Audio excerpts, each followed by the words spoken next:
Welcome back to It Tastes Like Burning. This is Matt. This is Jesse. And one thing we'd like to remind everyone about is when you have the opportunity, please click the like, subscribe, all the stars, figure out how to lick your approval. Go ahead and stamp it, rubber stamp it, and go in and write a review if you're feeling real froggy. I think the hydraulics on your lowrider just kicked in. You Yeah, dropped about 2.5 inches. I'm pretty much held that together a lot better than I was expecting. So hopefully that's all the drama we get today. Yeah, I doubt it. So we've got a real special show for you today. And before we dive off into the nitty-gritty of the greasy details of our previous experiences and unbounded wealth of knowledge that we're about to experience, I was digging through the Craigslist wanted ads and just happened to stumble into the looking for section. And oddly enough, I ran into two of our members. One of them is Aiden. Go ahead and say hi, Aiden. Howdy. And what is it? It's McQuaid? McQueen? McQuaid, yeah. McQuaid. There we go. So, Yeah, Lightning McQueen. before we dive off into this critter, Aiden, how'd you get in onto the department?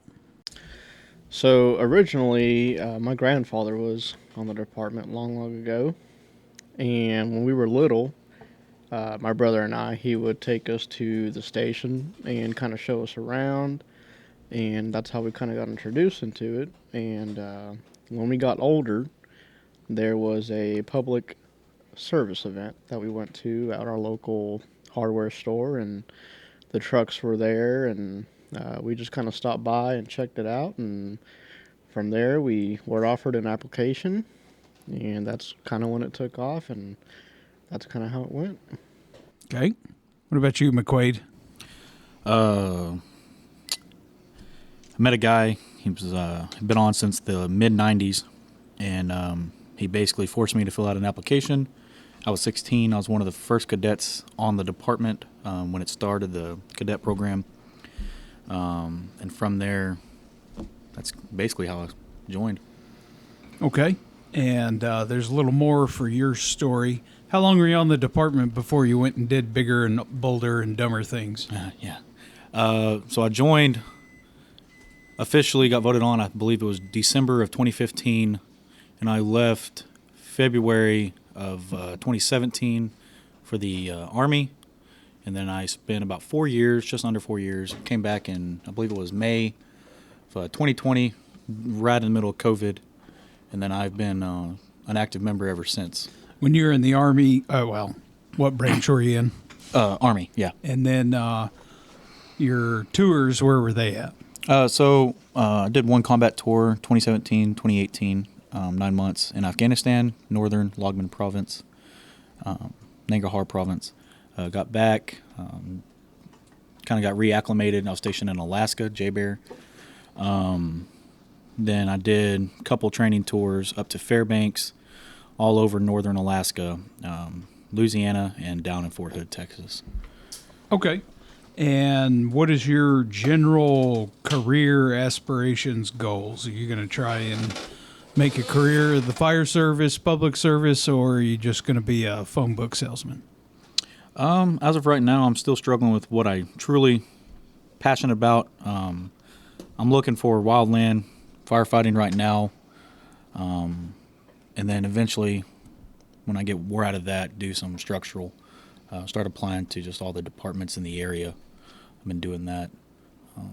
End up getting my paramedic hopefully soon. Make it easier to get hired.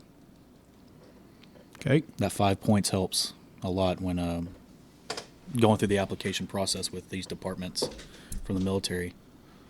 So, all right. Now, what about you, Aiden? Are you, what's your grand plans with this? You gonna try and make a career of it, or are you gonna just be a phone book salesman yourself?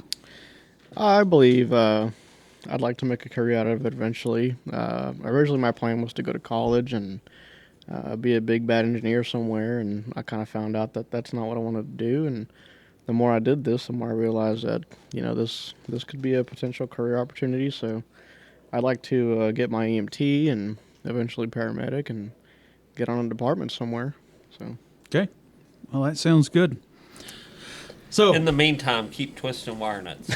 Yeah. Yeah. so Jesse, what fun and exciting things are we going to talk about today? So let's talk about the really huge patient. The official bariatrics call? Yeah, the bariatric that, 6, 7, 8, 9,000 pounds. Yeah, I don't know when you develop an expertise, but I actually legitimately think I am now a certified expert in moving bariatric patients. This will be my third patient over 850 pounds. So this was my first one over 850, but third one that was big enough that it took some effort. I think you're an expert when you figure out how to do it and nobody has to have back surgery afterwards. Yeah. So to kind of set this scenario up, this individual came home from the hospital 4 years ago, and that was the last time she left her bedroom. She gets home, and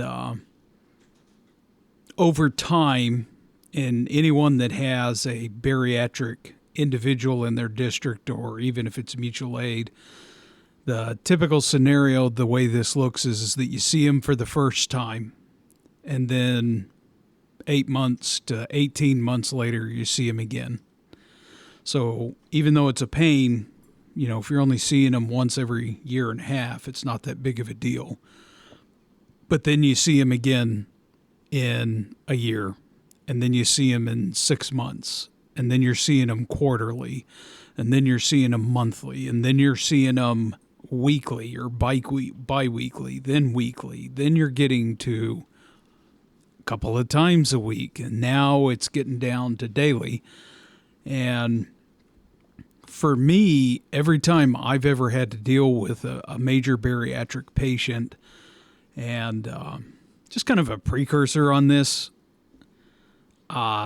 there's no way to really talk about a bariatric patient that literally weighed 1,000 pounds and make that conversation ultra nice or politically correct. These people are gigantic. Okay, they're big enough that if they fell on you, not only would they hurt you, they might break your bones. They're big enough that you can easily have career-ending injuries, blow your back up, and I know of 2 injuries that have happened off of moving this person. So we're not being uncouth. We're not being, because I can tell you so far we've held way, way back on what we can say to be. You put it in perspective. A 250-pound person is a big person. That's a big person. So this is 4 times that. Just put it in perspective. Go find a 250-pound guy in your fire department and strap 3 more of him to him and pick him up. No. Yeah, she was about 4.5 feet wide. Wider than that. Yeah, and we'll go into the gory details on the call, because the one thing I really want to emphasize on this is how to move someone that big and how to actually move them with the consideration, number one, period, always this case, the people that are moving her, or them, him, them, her, okay? Doesn't matter. It's about the people that are there to help. You have to take care of them. The second person is the person that's being moved. Obviously, you can't take 1,000-pound person and move them where their leg is like tucked up under them, because their body does not bend that way anymore, and you're causing a great deal of stress and pain on them. The other thing you have to consider is literally their dignity, and doing your absolute best to not make it a spectacle, which is you're going to do what you have to do, but you need to do your best to just try and keep their dignity in check. So before I go into diving off into this particular call, the very first call that I ever had with a major true bariatric was an individual that is called in as cardiac arrest medics get on scene. They ask for the fire department and ask for like 4 or 5 more trucks to be toned on scene. And we get on scene, and the individual is just short of a giant. They're 6'10", and when they fell, they were walking. When they fell onto the floor and started to break through the floor. And the thing that stopped them through breaking through the floor was the floor joist, which are on 24-inch centers. So this person's big enough to not be able to slip through a 24-inch floor joist. And it was hell moving this person. Absolute hell. And we did it all by hand. We put them on a backboard. It was asinine. And the whole thing was just a complete travesty. A lot of people got hurt. A lot of people got smashed. We ended up taking them through the door of a very old single-wide mobile home trailer, like a 60s trailer. And the door on those old trailers is like 30 inches wide. If you're lucky. Yeah, if that. Yeah. And this person didn't fit through it. And when I say didn't fit, I mean, we're not even talking like remotely fit. So it was a spectacle. Trying to get him out of the house. We get out on the patio. There's so many people having to carry this person. The patio is shaking and moving, and it's looking like the patio might collapse with all of us on there carrying this individual. Then we had to go down the stairs. Then we had to load him in the ambulance. And it was a complete disaster. The number 2 was at a nursing home. This individual was exceedingly sick. Like, no questions asked. They needed to go to the hospital right now. They had a temperature of like 105, bad pneumonia. They needed to go right now. They're laying in a bed. We bring in a Hoyer lift to help lift them up to try and put them on the cot. And the individual looks at the Hoyer lift and asks us not to lift them with the Hoyer lift because the Hoyer lift will break with them. And the Hoyer lifts are rated for 850 pounds. And this person knew because they'd broke Hoyer lifts in the past. So that was out of options. So we ended up getting the person to stand up. Turned out that they could stand. And we got them up and used about 8 of us to kind of pivot them around. And they had a bariatrics wheelchair. And if you've never seen one, they're about 4.5 feet across. It's a love seat. Yeah. And we put our Hilti lifting device on there, which is our mega mover, and it's kind of like a cargo net. Fantastic. They're kind of expensive, but if you can afford one, I really recommend buying one because they really are worth their weight in gold. Because it's got like 30 different straps on it. So we put got the bariatric wheelchair, put the Hilti in the wheelchair, and then we just pushed her out to the ambulance, took all the hardware off the floor of the ambulance because she couldn't fit on a cot. Couldn't fit in there. And then what we did is we just used the nursing home staff and the fire department to lift her up together. And it was like probably 15 people. So you got to think about it. You get her off everyone's, for lack of better words, got her slung load in the Hilti, and you got to step into the box. So you got to move an 850-pound person, let's call it 30 inches up into the air. With that amount of people, it really wasn't that bad because what we did is we put 4 people at the front of the ambulance, at the back door, and then kind of just did a real slow marching chain until we got her into the box, and it worked really well. And before we go into this other call, Jesse, what about your experiences? So I've had a couple, and I've similar deals. I had a younger guy that was probably in that 700-ish pound range. Fortunately he could help you most of the time, and that worked out to our benefit because you could get him stood up most of the time. The only problem with standing somebody up like that is if if they're having real medical problems. So you get them up. What happens if they pass out? What are you going to do? Think about that for half a second. You got a 700+ pound person that loses consciousness while standing while you're supporting them. You can't support them if they're not supporting themselves. You're done. You're smashed. And the other one was a similar deal to this last call. Use similar techniques, and we'll go into detail on that here in a minute. But it's it's never easy.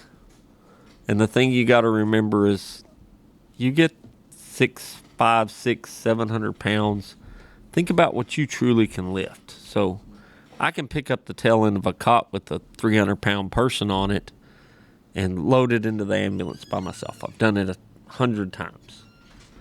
Just man up and pick up the end of the cot and hit the button and slide her in, before the power loading devices. But double that, there's no way. No. No. Yeah, it's there's when you truly start to get into the bariatrics, much less massive bariatrics, much less record-breaking bariatrics, the equipment, when I say is not capable of handling the call, that is the understatement of the century. Blood pressure cuffs, need to be literally 4 feet long. Well, when you have to take the extra large thigh cuff and put it around a wrist, Yeah. that's pretty much tells you what you need to know. Yeah. I mean, it's then you run into, again, the physical weight of the person. What is the cot actually capable of doing? What is the power loading capable of actually doing? Okay, fine. Somehow or another, you got them in the box. But if they're literally 6 feet wide and the cot is 4 feet or 2 feet wide, you're literally having 2/3 of this person hanging over the side of the cot. Well, they're going to not like that at all. Then you deal with the physical proportions of their body and the fact that it doesn't line up like a normal body anymore. And, the legs aren't going to be laying parallel to each other on the cot.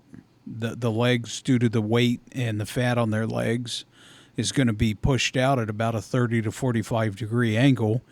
And you can't shove them together. I mean, what are you going to do? Get a ratchet strap and try and pull them together? Right. That's not how that works.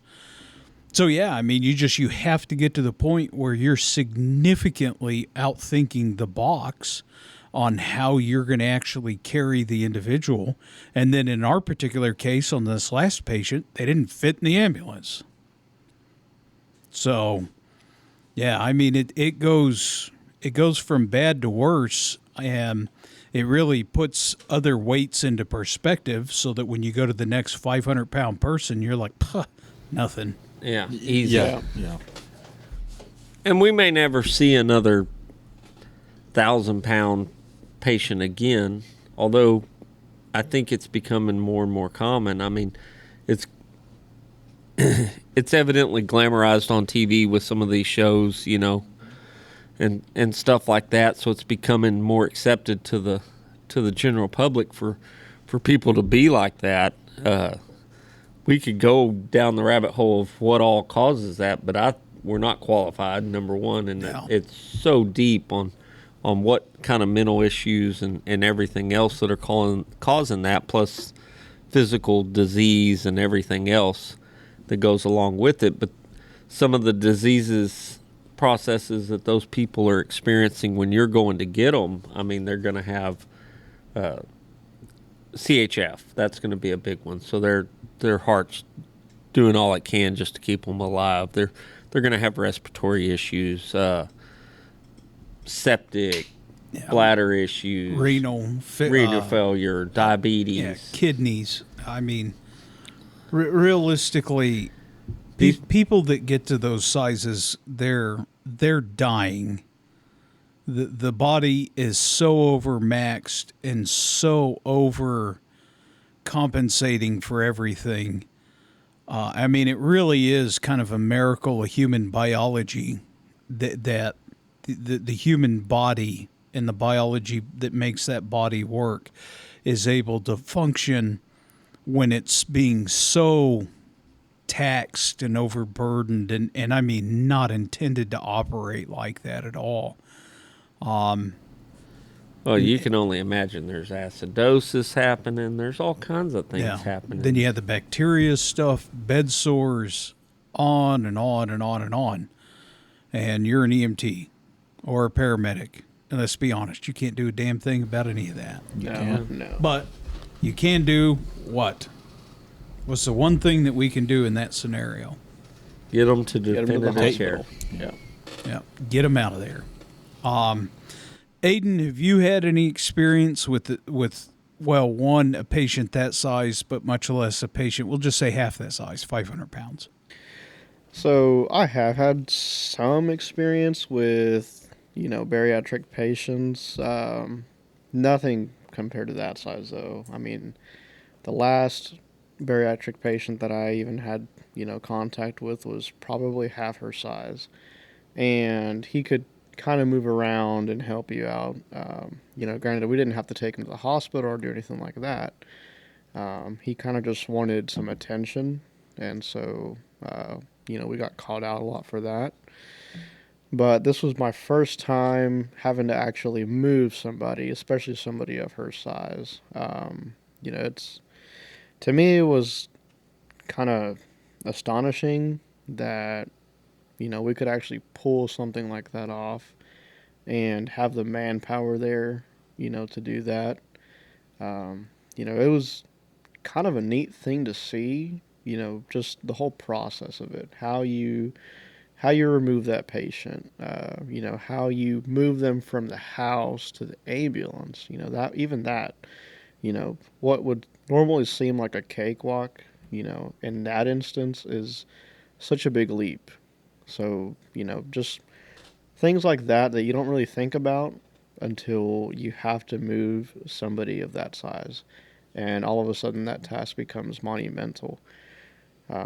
It kind of really put things into perspective that it's crucial that you have the right amount of manpower there and some sort of a game plan to make that work. Otherwise, it's going to be a colossal disaster. And people get injured. Yes, people are going to get hurt. What about you, McQuaid? Have you ever had any of the big ones like that?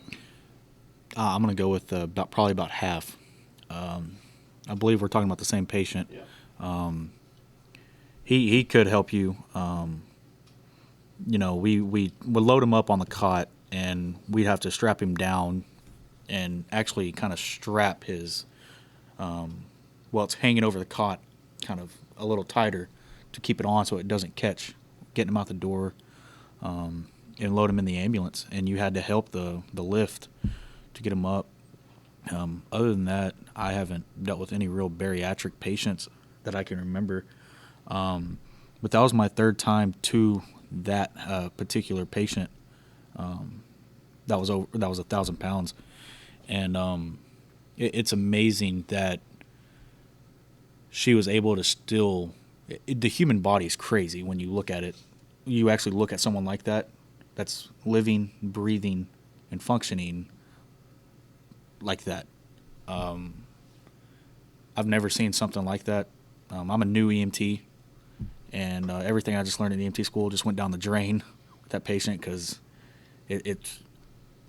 I don't think you're supposed to live like that. There's so much pressure on the heart and your lungs. It's amazing that she's breathing. But like what Aiden said, the process was actually kind of crazy from the beginning to the end. It's a good thing. About a couple days before we actually ended up moving her, we sat down and there was game plans kind of established, and it's a good thing that did happen. So it's kind of like, and you'll know when it's going to happen because it's not going to be the first time you go there. The first time you go there, they're generally just going to need help back into bed. They're not going to want to go. That they just need a little help. And then like we were talking about, it happens more and more frequently. Well, yeah, if it happens once, you need to note that address has really large person, like, so that you know when you hear the call that, hey, we need to send some extra people, blah blah blah. Well, this had turned into maybe 6 trips in 2 weeks. Something like that. I mean, we'll say at least 6 trips in a month. Yeah. So we knew, and the patient was not wanting to go to the hospital in the first couple, 2 or 3, 4 times, and then of course it's a event. So it's an event that you got to plan for. So you got to start pre-planning, just like you pre-plan a fire. You need to start pre-planning that extrication, and that's what we're going to call it because that's what it is. Yeah. Yeah. You need to start pre-planning that extrication from that first time you go there. There needs to be a sit-down talk with those that can have input, that have something to bring to the table for that conversation of pre-planning that event for that extrication, because it's going to happen. It's inevitably going to happen. And whether it happens because they are going to the hospital or it happens because they're going to the funeral home is irrelevant. The event's still going to happen. So we did.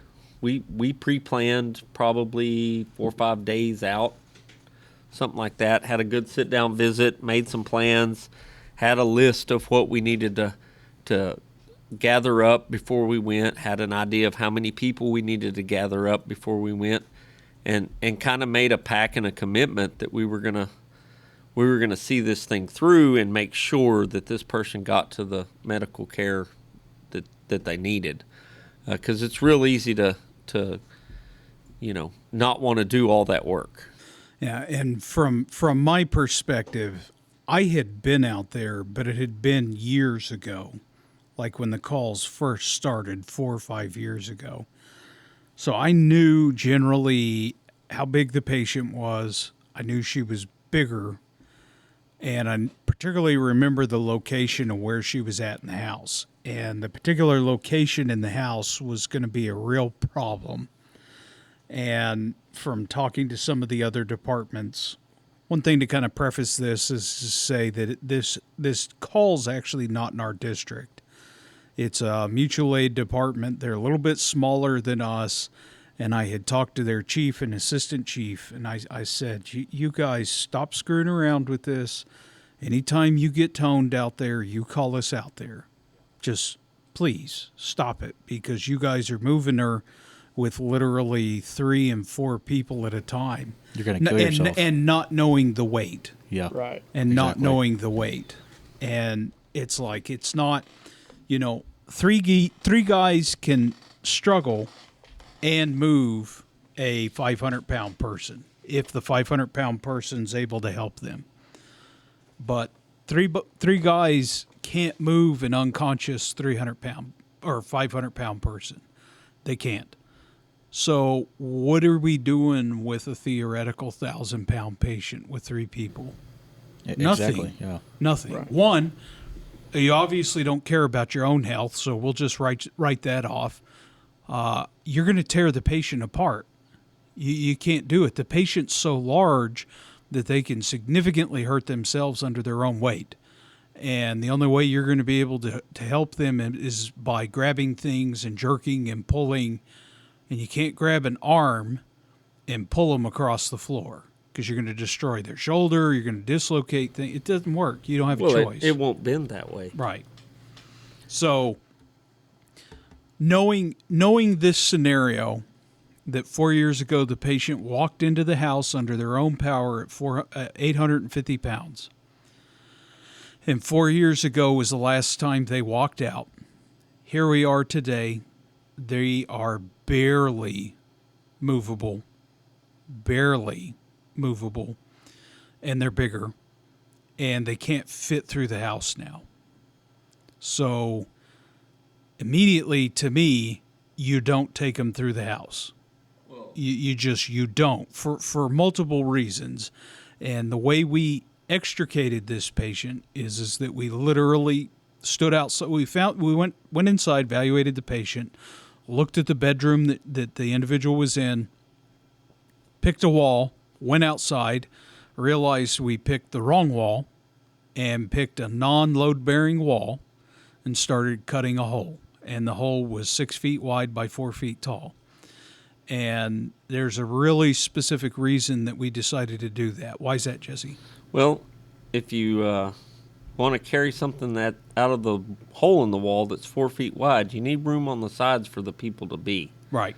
So a 3-foot hallway, which was the other option, a 3-foot hallway is not wide enough for the patient, much less the people on both sides. Right. And passing a three doors for sure, but realistically 4 doors that were all 32 inches or less. So just from a cost analysis point of view, Jesse, you're in construction. I have a construction background. Both of you have worked in construction.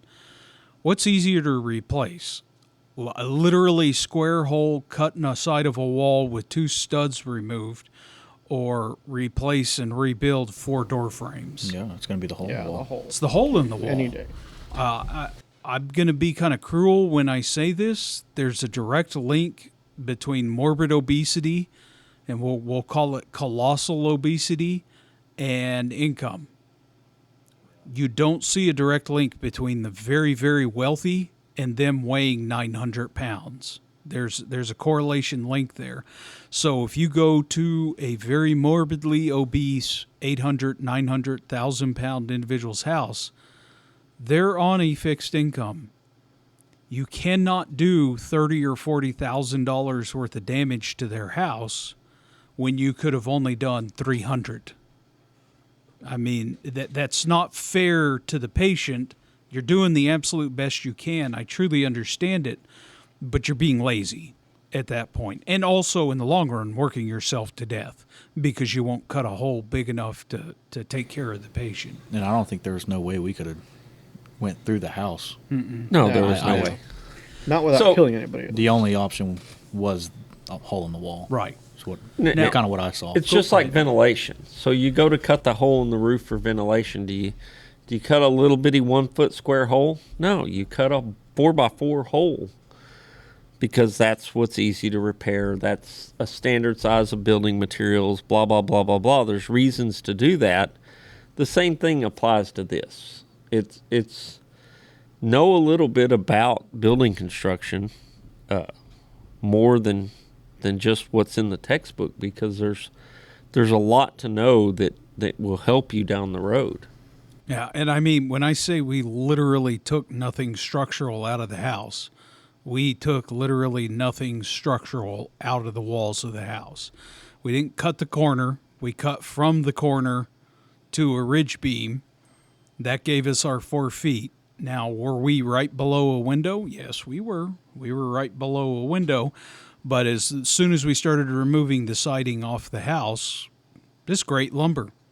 This house is just short of a castle. Well, would have had to have been to help hold this individual up anyways. It's a testament to the construction of the house, because of the construction of the house, it was lifted off the ground. And where we took the siding off was, there at the floor, and we were able to see under the floor, and there was no support in that room under that floor.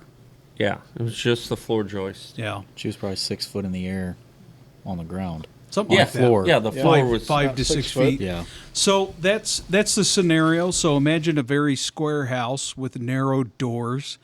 And if you're on street side looking at the front door, this individual would have been on the Charlie Delta corner. And what we took was the hole in the wall approach on the far extreme Delta corner. And that particular location also happened to be from the floor of the bedroom that she was in to the exit point was right about 5 feet, maybe 5.5 feet. And to the ground. This is where our true pre-planning came into play. And again, my first number one absolute priority is to guarantee that no one gets hurt moving her. So how do we do that? Well, the first one's strength in numbers. Where 3 guys would get crushed to death, hurt themselves, 25 guys They'll be all right. They can handle it. The other thing we did is that before we even left the fire station, we sent someone with a credit card to a local hardware store, and we'll segue off on that later. But they were asked to buy 3 sheets of 8x4 3/4-inch plywood and 6 2x4s. Now, 3 sheets. Where on earth did this come from? 1 sheet to carrier, and 1 sheet to potentially build a ramp, and 1 sheet to seal up the hole outside. Okay? The 2x4s, same thing, supports, joists, just wherever you need the extra support moving her, but also to replace any studs that you tear out. Okay? So, are you going to slide a 1,000-pound patient down a 8-foot slide 5 feet to the floor? No, that's not going to work. Are we going to use 25 people to try and handle that weird transition from 5 feet in the air to 5 feet or to the ground? No, we're not going to even do that. I had made the decision long ago, and I think a vast majority of our department thought I was kidding or being cute or dark when I said, we're going to use a flatbed wrecker. That's what we're going to use. Because, again, I had been to that house years ago, and I knew a flatbed wrecker could. My original intent was just to have the wrecker back straight up to the house. What we ended up doing, because the yard wasn't quite long enough for it, what we ended up doing was having the flatbed wrecker, instead of the wrecker pointing, the bed pointing into the bedroom, we just took the wrecker and put it parallel to the house. Alongside. And we had a little bit of a gap. I know Jesse was concerned about that, rightfully so, because, again, you've got I'll call it 18 inches. It may have been a little less than that. I'd call it a foot. But if you have a 1,000-pound person, you fall into a foot wide hole, and then 1,000-pound person rolls over on you, you're done. I mean, well, you're snapping like a twig, and you will go down in fire department infamy as that guy. You don't ever want to be that guy. And that's what we used. We used a flatbed wrecker to ultimately move this individual. Now, again, the flatbed wrecker is not for dramatics. We had a massive transition that we had to work with. And then on top of that, once they were theoretically out of the house, we had, let's call it a 50-foot walk, maybe 60-foot walk that on uneven terrain that wasn't flat, that had a whole bunch of different like pitfalls and landmines in it and trip hazards. And so just imagine the classic cartoon. All these people are walking, domino falls, and then you get a cascading chain reaction of people falling and tripping on themselves.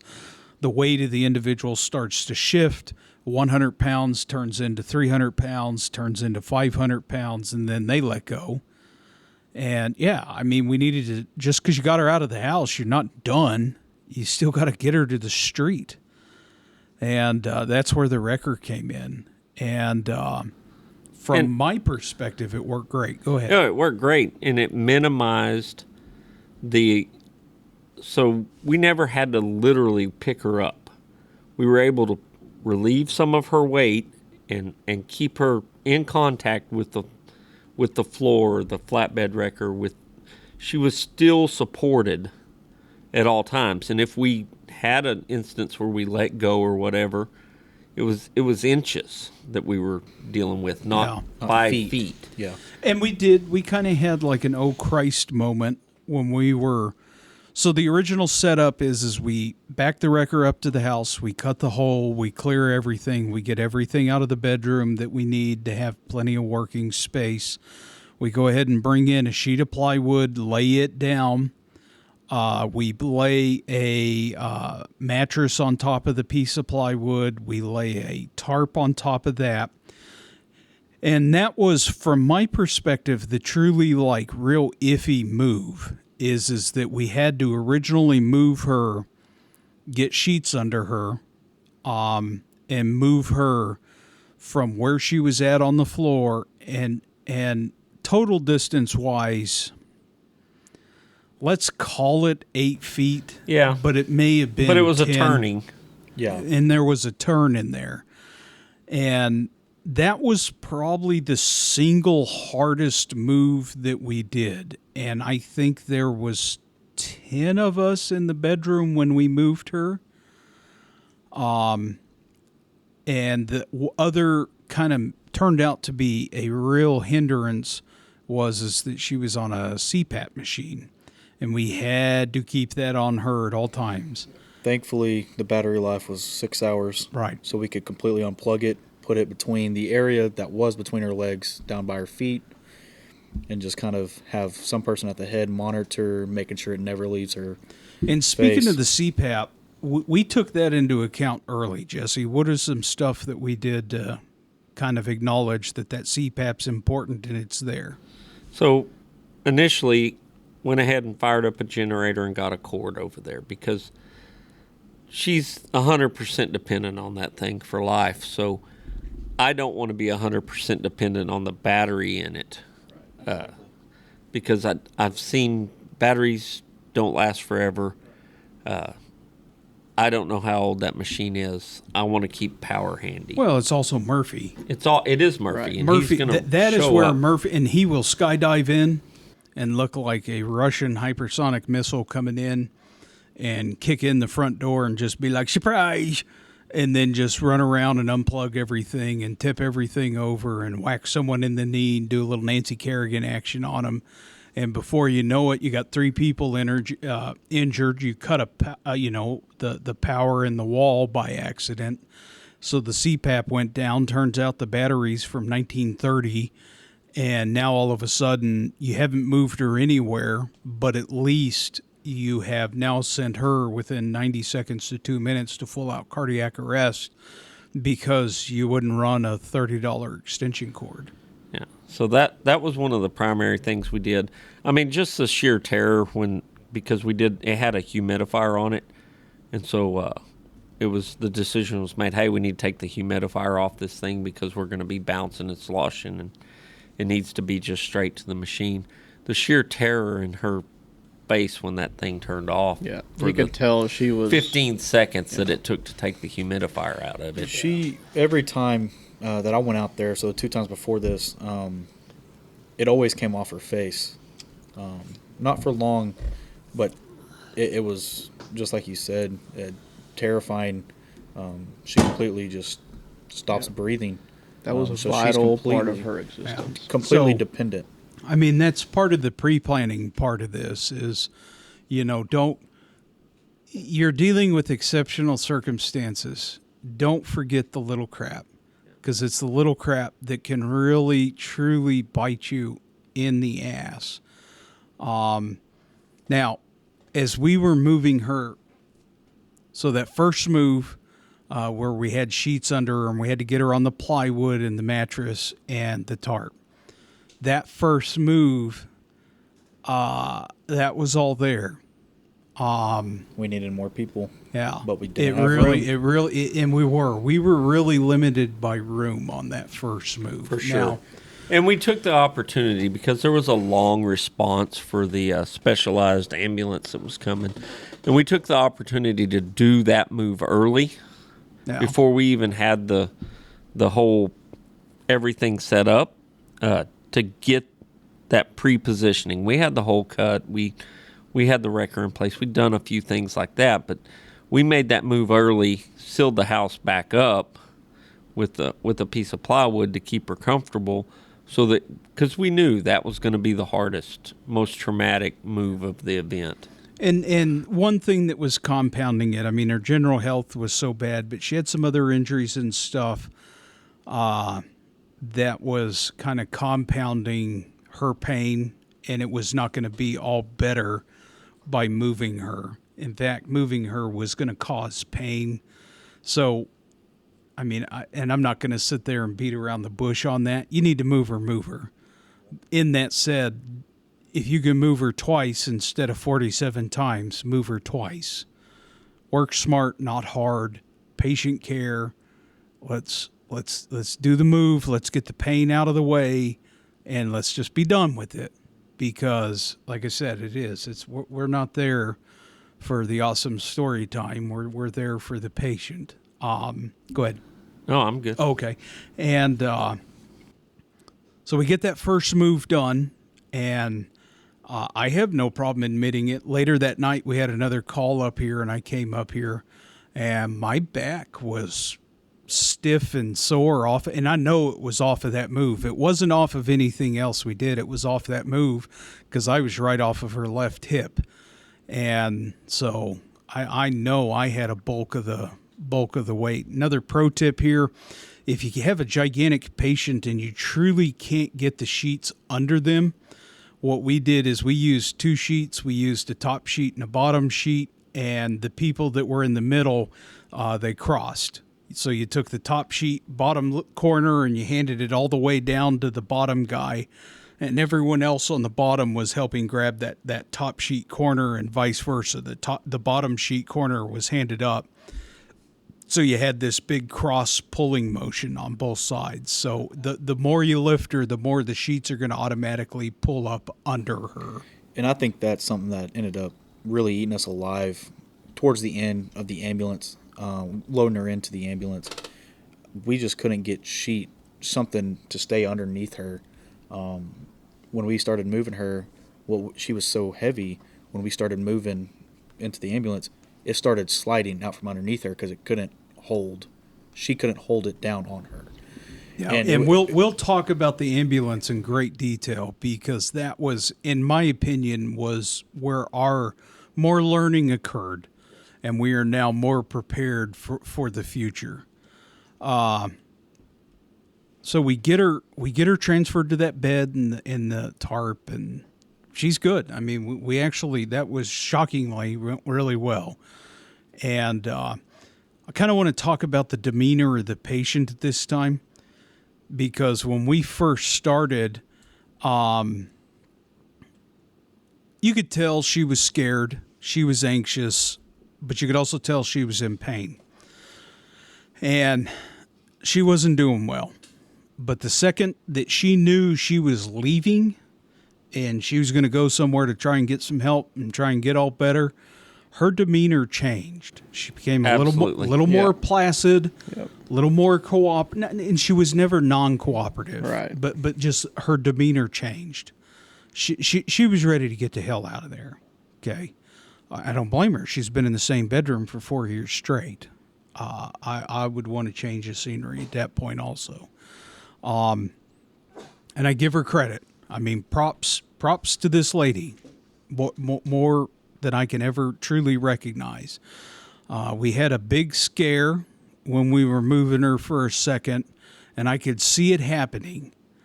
I knew it was happening, but I was also watching her slide at the same time and knew her physical body was already past that dangerous gap that we were talking about earlier between the truck and the house. The plywood broke. Why did the plywood break, Jesse? Because OSB is not plywood. Because OSB is not plywood. So, pro tip here. If your chief sends you to the hardware store with a credit card and he says grab 3/4 inch plywood, you need to grab 3/4 inch plywood. Don't grab, because it's a little more expensive, the cheaper crap. And that was just that individual's lack of experience of truly dealing with a bariatric patient. He hadn't seen someone that large. I honestly, legitimately, truly think one sheet of 3/4 inch plywood, cabinet grade plywood, the expensive crap, $90 a sheet. I think it would have held her just fine. Yeah, with a good hardwood, solid veneer, no football patches, real plywood. The OSB exploded. Yeah. I wasn't half sure after and we technically dropped her about 6 inches. I'm surprised that we didn't just have a big poof of confetti shoot out from under the mattress, because we compressed the OSB into paper. I was expecting a scream or something, and Yeah, to my surprise, she didn't make a noise. It went very, very well. Yeah, when that and happened. I'd be willing to bet that here's what saved us. It was that stupid mattress. Uh-huh. Yes. Yep. It was the stupid mattress that saved us. And, well, frankly, and her girth. She's so big, she had quite a bit of padding for a 6-inch fall, and she wasn't in a weird, awkward position. And when she fell, it was a perfectly flat smack. Yeah, supine. Yeah. So we had multiple things in our benefit there. We get her on the the wrecker. We turn her around. We intentionally go ahead and stage her because we know that she's going to go head first into the box. So we go ahead and turn her 90 degrees because she came out head first with her head facing the left side of the truck. So we went ahead and swung her around and got her feet towards the cab of the truck. And then we had 15 people there kind of surrounding her on the truck, and we crapped out of there and got to the highway, did some turns to get lined back up, and then got her back out on the road and just kind of got her comfortable. And it was hurry up and wait for the box and take care of her. I think that the emphasis on why a flatbed wrecker, and I think we should dive off into that. So there was a couple of things that specific truck did for us other than just be a flatbed. So versus like a flatbed pickup or a regular pickup Or a trailer. or anything else. So it has the ability to move, like the bed moves, and it'll pitch and roll, and it can raise up with the outriggers and all these things. So they were able to literally pick the back end of that truck up to where we minimized that amount of difference in height. And then when we went to move her to the ambulance, it was able to lower down to get to the level of the door of the ambulance and tilt. and tilt. Yeah, and So you're not just having to drag her against gravity. You actually had gravity helping you move the patient. Yeah, and so if you're in that situation and you're thinking, I'll just use this flatbed pickup that Billy Joe's got, think again, because there's a wrecker out there for you. And those guys, kudos to this wrecker company. I mean, they're not going to get to bill State Farm insurance for the auto accident because there wasn't one. So they're literally doing this out of wanting to do the right thing and do something better and all that. So kudos to those guys for just literally donating their time, effort, and energy into that deal. I don't know if they'll ever see a nickel out of it, but I told him when I was talking to him, I said, I'd try and bill the county. I'd see if I could have to get attached to the ambulance service to see if you can do some billing there. And absolute worst case scenario, come to me and I'll do one and if not two things for you. One, I'll give you one hellacious donation letter, okay, for your time, energy, and effort so you can get a tax write-off. And I said, the second thing I'll do for you is I said, I'll definitely pay for your gas. Because that worked too well. That worked so well. I don't want another wrecker service to turn us down because they would have to absorb such a financial cost. That their help to me is literally worth up to $1,000. oh yeah, Like no questions asked. And here's again, we're talking about the OSB or the plywood. What's $1,000 versus the cost of me blowing my back out? Right. Exactly. Or someone getting crushed to death, or. I mean, the $1,000 is nothing. That's not a loss. That's an investment. yes, Right. Yeah. And they were there from the time we got there to the time we left. They were there the whole time. Right. 5 hours. Yeah. And we needed them there. And they weren't just standing there operating the truck. They were assisting, Helping out. with everything. Because they needed to be familiar with the scene. They needed to see it during the daytime. They needed to be aware of the positioning. They needed to be aware of like the different ways we might need to move things, and on and on and on. They needed to be there at the beginning, not the last 10 minutes of the call.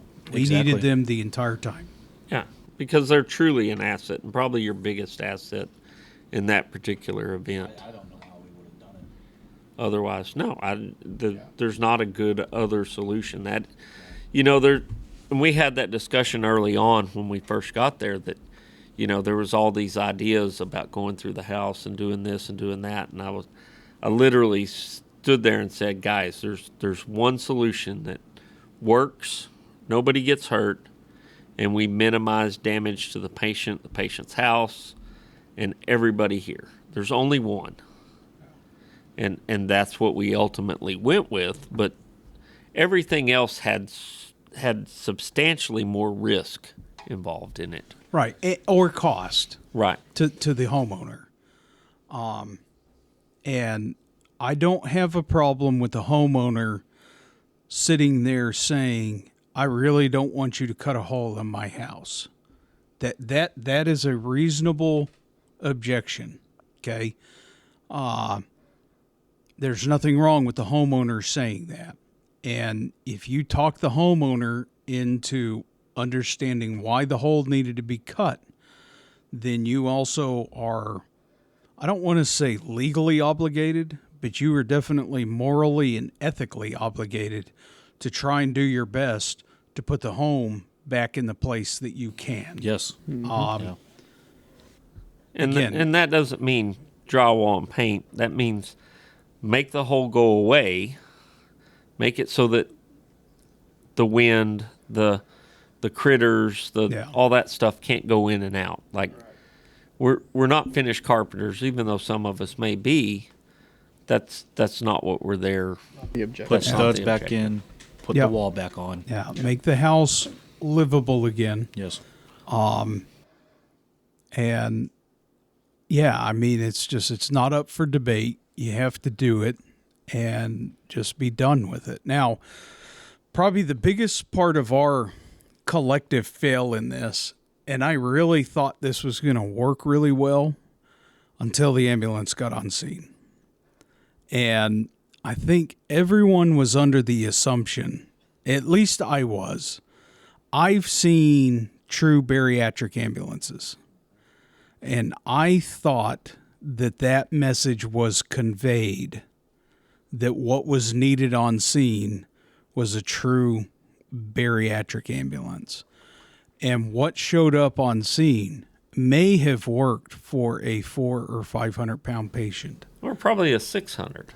but this was Maybe. not going to work for an individual that literally filled up 6 to 6.5 feet of an 8-foot wide bed wrecker. And I mean, we had this real funny exchange with the medic, where he gets out of the medic, or the medic gets out of the box and he's kind of sizing up the scene. And he literally looks at the patient, he looks at the box, he looks at the patient, he looks at the box, and basically everyone else on scene's doing the exact same thing and coming to the exact same conclusion at the same time. And they realize they're not going to fit in there. The cot they had was basically a normal cot with just some wings on it. So it made the total cot bed, we'll say 30 inches wide. And it can support 6 more pounds on each side. Yeah, I mean, it was not, the it was cot not, itself was rated for 1,500 pounds. was it? Yeah. Okay. That's what it was stamped on it. But it was a manual cot. We would have never been able to lift her up to get in there. Well, and there were some other parts to that ambulance that I don't know that y'all noticed. There was a winch mounted up in there. Right. Yeah. I saw the There's winch. some ramps that were in one of the compartments, on the exterior compartments. And so typically what they do is they put those ramps at the back of the ambulance and they run that cable down to the cot and they pull the cot up into the ambulance with the winch. So that you don't have to raise and lower it and those things that are going to be impossible. Like there's no way you're going to do that.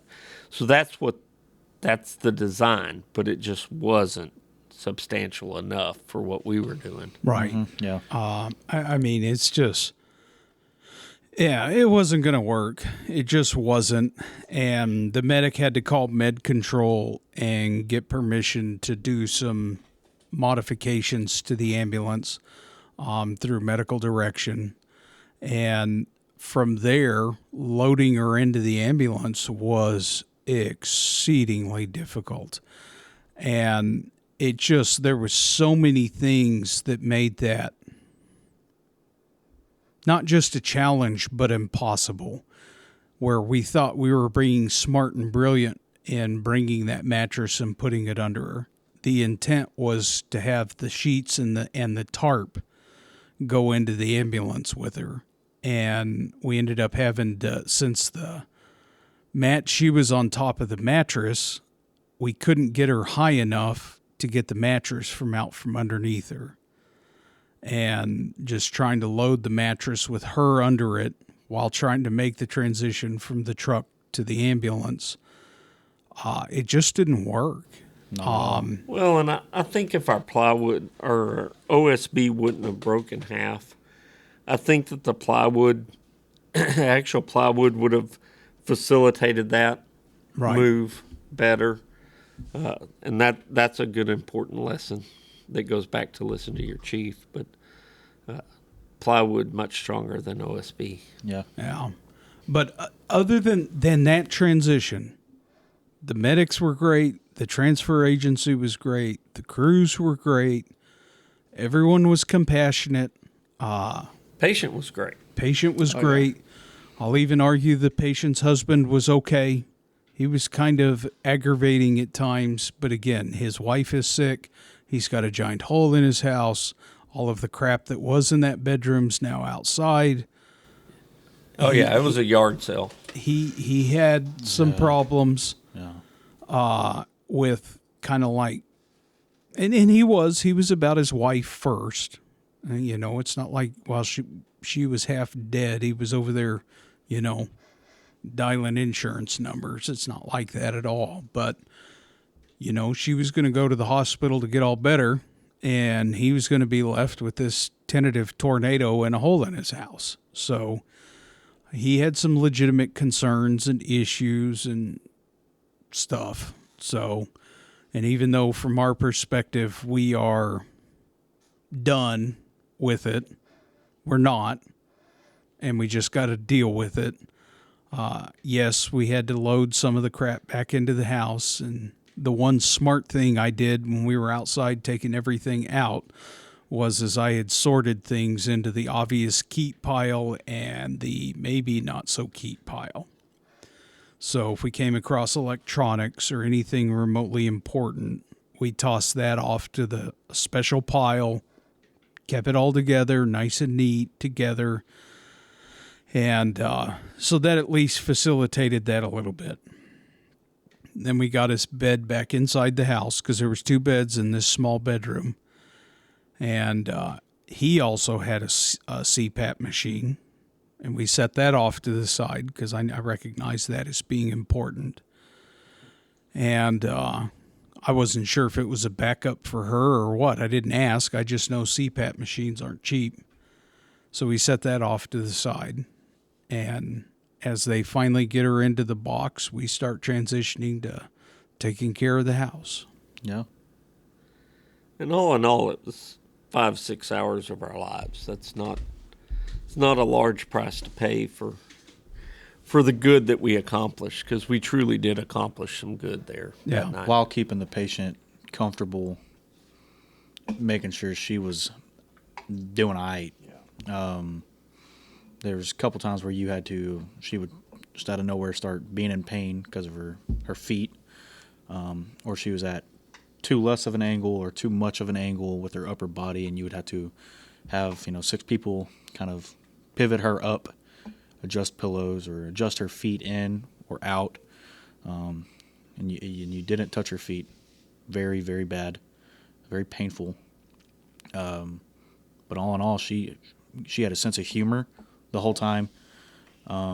We turned off the wrecker lights, let her see some stars, even though it was a little cloudy. But she said she was very thankful for that, because who knows when she's going to see the outside again. Yeah, I mean, it's been my personal experience with people like that. They're generally very attention starved. I can argue that their quality of life is truly, truly catastrophically terrible. Little dignity, little kindness goes a really long ways with people like that, even though it is, to put it mildly, frustrating to have to deal with a scenario where an individual's that, for lack of better words, out of control. And the people around them are also that out of control. Because, the statement's always made, how do they get that bad? And I always tell them it takes two to tango. Oh, yeah. Yeah. Because it's, she was 100% reliant on her husband and vice versa. His life was dictated 100% by her. So that's not something that just kind of gets all better with a little bit of time and, snack packs. There's a massive amount of medical attention, time, energy, effort putting into someone to get to that position, and then much less try and undo it. Yeah. And who knows if there's, ultimately a good resolve to that. You can just hope that the right thing happens and she gets better. But the reality is that's a pretty far down the road of not doing well. Yeah, I mean, she's when I say older, not 90s, but I mean, if you weigh 1,000 pounds, 50 can be pretty dang old. And if you have compounding health problems, it's not just, oh, well, look, here's some celery and it's going to get all better. I mean, you got to address the CHF, renal failure, liver failure, arguably the immune system failure, septicemia, bacteremia, and on and on and on. I mean, the slew of medical problems is colossal. Yeah. Probably years of recovery. Yeah. And then that's not even talking about the weight loss. But it all has to stem out from her leaving that environment and getting to somewhere else. Yeah, in this particular individual's case, I don't think they would have been too much longer for this world, particularly with their septicemia, if they'd stayed there. This call was literally a week ago. In fact, we're like right on the 1 week anniversary exactly right now. And if they were still there, I don't think we'd be transporting them to a hospital. No, probably not. There was, in her CPAP, there was bugs. There was stuff that, medics have addressed prior calls to that address. And it just kept on being a thing that was in there. And, they can't do nothing. She can't do nothing about it. Yeah. All she can do, the only thing I've ever saw her do was blink, talk, and move her arms from the elbow, because they're fixed where they're at, and take a drink of water through a straw. That's pretty long straw. And so she's completely helpless. She can't do nothing. And that's sad. As sad as it is, and when you're having that pre-plan and you're talking about those things, you've got to make the commitment to each other that you're going to make sure that the move happens, that all this stuff happens. You've got to look at it from the perspective, and I know that you can't kidnap a patient. I know all these things. I've been in EMS for going on 2 decades now.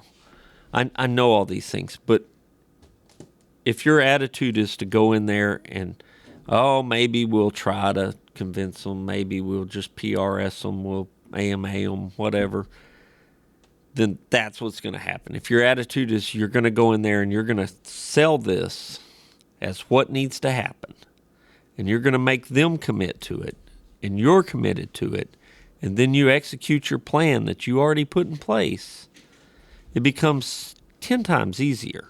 Yeah, to kind of segue back to the beginning of this, I know you walked in with me at the beginning and the other department's chief was with us, and the local ambulance agency supervisor was with us. So the four of us walked in there. And at the beginning of this, the conversation was, we'll see if she'll go.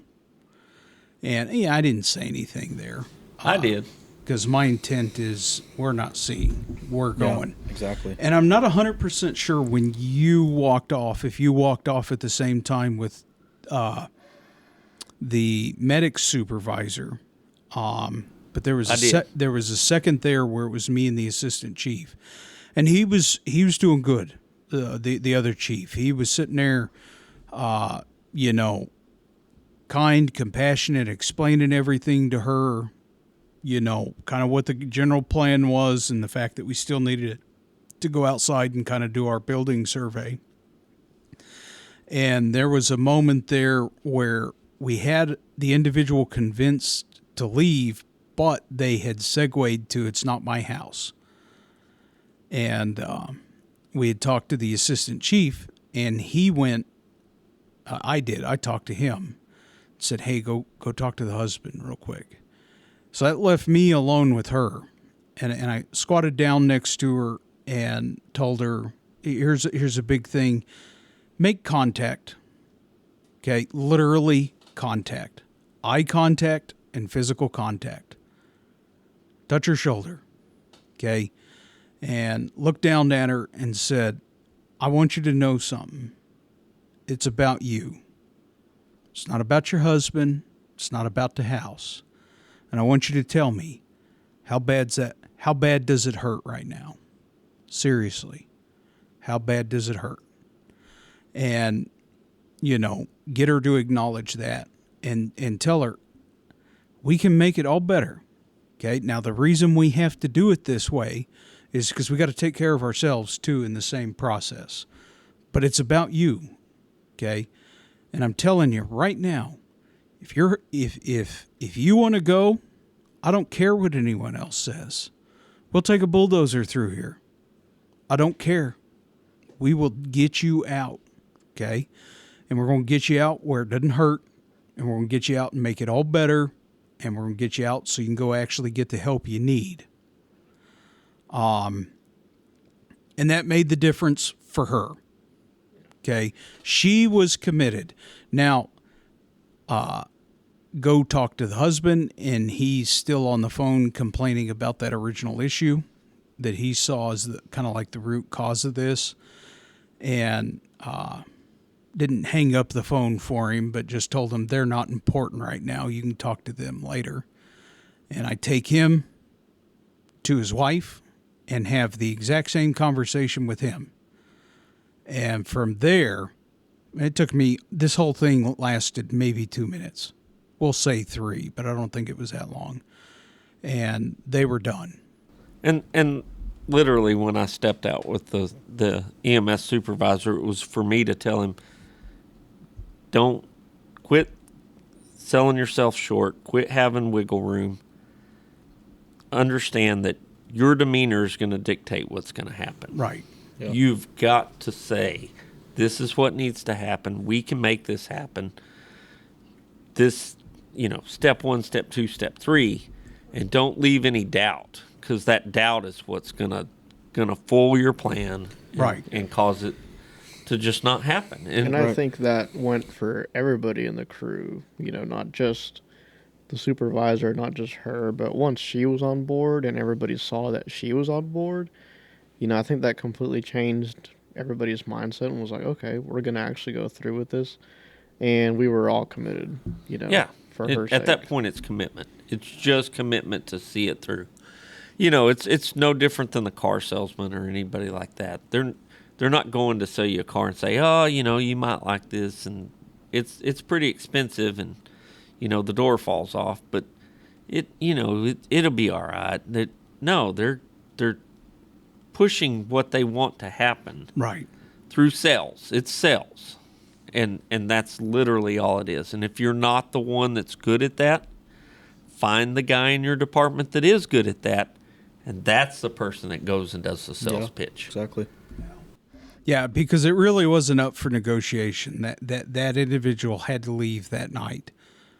One, because we can't be sending 4 departments at a time to go lift someone every third hour, because it's really is a taxing burden on the resources.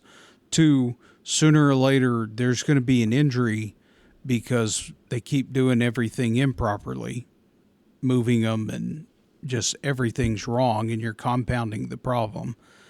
And it does. It just becomes a point where it's no mas. This is done. The health of the patient is too bad. I don't really care, like, what you think is best for you, because at this point you obviously are questionable on that, and you're sick. So why don't we, and again, this is where I focus on the pain. How bad does it hurt? It hurts really bad, doesn't it? Do you want the pain to stop? And from there it's easy. Yeah, it's easy. And the other thing we had going for us is there was an exceptional response that evening. Yeah. Mm-hmm. A lot of people showed up. It was the dominoes fell in place, and it was just the right opportunity and the right time. Our agency probably took close to 15 members. That's what we had down there is 15. Yeah, and then you had 2 other departments. Yeah, bring at least 5 apiece. Yeah. We had strength in numbers that evening, and it showed. And at 8 a.m. on Tuesday, are you going to get that response again? Probably not, because at some point people are going to just get tired of going there. Right. Yeah. Or get tired of hearing about everyone getting injured and tore up from the call. Yeah. Exactly. Yeah. Well, Aiden, you got anything else to add to this critter? No, I mean, I think we all as an agency did pretty well, and it was kind of awesome to see everybody out there working together and seeing something like that, be pulled off. Kudos to the patient, kudos to everybody out there, and like I said, it was just something neat to see. Just such a task that seems so impossible. And in the end, we pulled it off. Kind of like Jesse said, it was just kind of an now or never deal. And I think everybody realized that as soon as the call came out. We had 20 people in the room, and we said, let's do this. And, kind of like what you said earlier, Matt, it's 6 hours of our, time. But what are those 6 hours compared to the 2-hour trips that we take every time we go? Knowing that we're going to be back there at least 3 times that week, or 3 times more that next week. So, in the end, I think it all worked out, and, it was a privilege to get to see something like that. McWade? Lightning McQueen. Ka-chow. She was very flirtatious the first time I went out there. She flirted with me. So I kind of never had a problem going out there, per se, because I knew she was at least going to be a good sport about everything that was going to be happening when the time did come, and it came a lot faster than I thought it was going to. I was kind of there every time I went there, was trying to make her, like, she was never in a good mood, understandable, so I'd try to, like, lighten her day up a little bit. And every time I went there, by the end of it, by the time we left an hour later, she was attempting to smile and, whatever. And I think that went a long way for her success on the day we actually did move her, because she knew there was people there that actually genuinely cared for her well-being and health. And she knew she was in good hands from the past couple times we've been out there. And to be able to see it from beginning, because I was there during the planning stage 5 days prior for a little bit of it, and to see it kind of fall into place while we were out there, it was good. It was very more military style of how it kind of just all went bang, bang, bang into place, and then hurry up and wait there at the end. It was cool to be able to see all the agencies come together, figure out the game plan, and execute flawless. And I think it's real important what you just touched on, that you literally developed a rapport with that patient. and the people that been there previously developed a rapport with that patient, so that when it did become time that we're selling this idea, we're making this plan, that it was much easier for her to accept our plan and our proposal, because you developed that trust early on, whereas that's not always the case. And Exactly, yeah. and you got to think about that stuff out there when you're on those medical calls or any of those calls, and you're dealing with people that are not necessarily who you want to deal with. We didn't wake up every morning going, man, I wish I could go move a 1,000-pound person. Nobody does that. But if you are compassionate and you carry yourself right and do things and develop that rapport, when it becomes time to actually make the move, to do whatever it is, the trust is already developed. And I thank you for doing that, because that made everything else easier from then on. Yeah. The other really, really incredible thing about this is that everyone focuses on the weight. A lot of people don't realize that you also encountered the world's strongest woman. That is correct. She can squat 1,000 pounds. Yeah, because she could literally move under her own body weight. That's why we had to keep going out there for falls. So I don't know too many critters that can walk around with 1,000 pounds. Yeah. So A horse. yeah, steer. Yeah, and all joking aside, yeah, she was that big. She was. All right, guys. Well, appreciate the time, energy, and effort. I guess we're gonna wrap this up. Normal dialogue. If you guys have any questions, concerns, comments, thoughts, queries, interest, or suggestions, questions, or concerns, by all means, send us an email at ittasteslikeburningcast@gmail.com. Appreciate your time. Have a good evening. Good evening. See you later. Later.